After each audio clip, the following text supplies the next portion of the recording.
ছাদ থেকে পুঁই শাক এনে রান্না হবে বলে ম্যাডাম আলু ও কুমড়ো কেটে রেখেছিল। মাছের তেল ও মাথা দিয়ে রান্না হওয়ার প্রোগ্রাম হয়েছিল।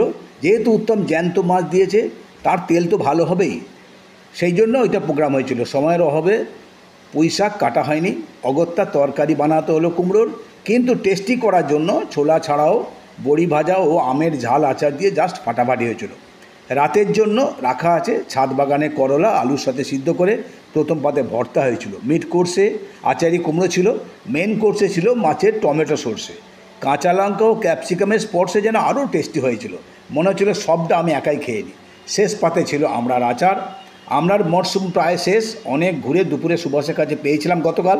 তোমাদের প্রশ্ন থাকতেই পারে, আপনারা এত সচেতন অথচ স্যালাড নেই কেন? ওটা রেগুলার ব্রেকফাস্টে থাকে।